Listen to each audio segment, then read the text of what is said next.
Now, have you ever heard of the term gerrymandering? It is something Americans are very used to dealing with. Have a look.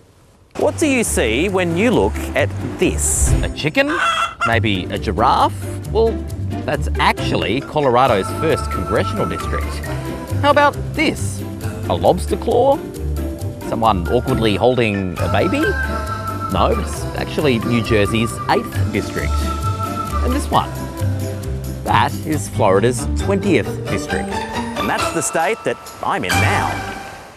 That clip is from the ABC News series America, Are You OK? And presenter Casey Briggs joins us now from Canberra. Casey, good morning. G'day, Michael. Good to be with you. You visited fabulous Florida for this look at gerrymandering. Firstly, for those viewers who don't know, tell us what the term is and how do people in that sunshine state feel about that dubious aspect of American democracy? Yeah, very simply, in Australia, we're very used to our electoral boundaries, all of the districts that make up the parliament, being drawn and redrawn by an independent body. Electoral commissions and Electoral Boundaries Commission run those, and they're pretty independent, generally pretty trusted processes.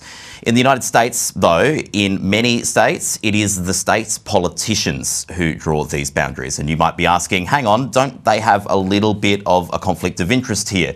The answer is, yeah, of course they do. And because of that, we see that politicians can draw electoral boundaries in the redistricting processes that happen every 10 years in ways that advantage themselves, in ways that advantage their parties, in ways that maybe keep political rivals out of the political scene, moving constituents in and out of districts. And the reason, and I should say, there is no prohibition, there is no requirement that these processes be non-partisan. And so they don't even really hide what they're doing, politicians in the states. We visited Florida, as you say. We met with people on both sides of politics and had a chat to them about how this process works. And pretty by and large, everyone agrees this is not good. This is not a great process. It leads to less competitive elections. It entrenches people in their jobs. People don't like it. People sense that voters don't like it. But at the same time, no one's really doing a whole lot about it because it's very hard for, one side of politics to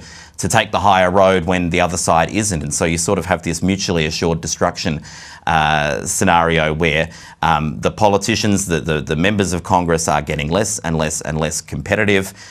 Voters are getting more and more frustrated, but no one seems to be doing anything about it. No.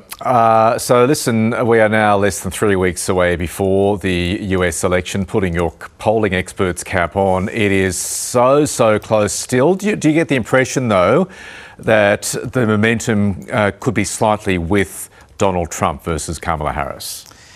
Michael, I think we are, unless something massive happens in the next few weeks, which of course don't rule it out given the year that the United States politics has had, we're not learning a whole lot more from polls. We had this frantic move in polls and changes in candidates and all sorts of major news events that shifted things quite a bit several months ago. Things have really settled down. The momentum that Kamala Harris had when she took the nomination, when she sort of took over at the top of the ticket, has really stalled. Not in a terrible position for her, but in a position where the polls look very, very, very, very close. All of the 7 swing states that we care most about that will decide this election are within the margin of error. And the sort of slightly frustrating thing is, polling error, which does exist, it always exists, but a 2016 size polling error, that could see Donald Trump win all of those states easily.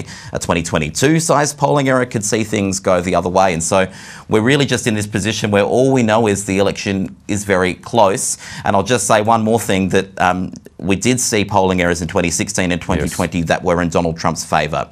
That does not necessarily mean that there will again be a polling error in Donald Trump's favour. There's always some level of polling error. They have been quite large in recent elections, but we don't know which direction things will go in. So all I can say now is buckle up, because we really don't know how these things are going to go. This race is a toss-up, and unless something massive changes in the next few weeks, we're going to be waiting for Election Day and perhaps even beyond Election Day to know who wins. Yeah, well, and the polling also underestimated the Democratic strength in the 2022 midterms as well. So all of which means you're going to be a very busy data expert at that big screen on the ABC's Election Day coverage. Casey, are you ready for the task?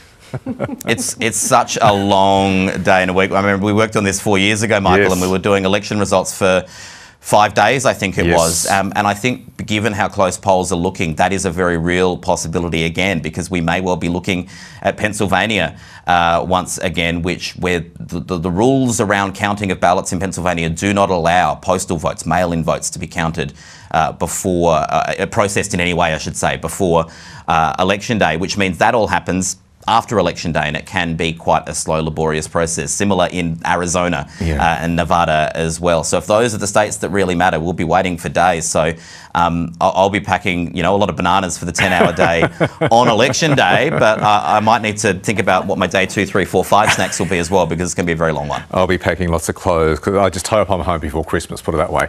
Hey, Casey Briggs, America, Are You OK? Tonight on the ABC News Channel at 6:30, anytime, anywhere on ABC iView. Fabulous series. I highly recommend it. Thank you so much. Thanks, Michael.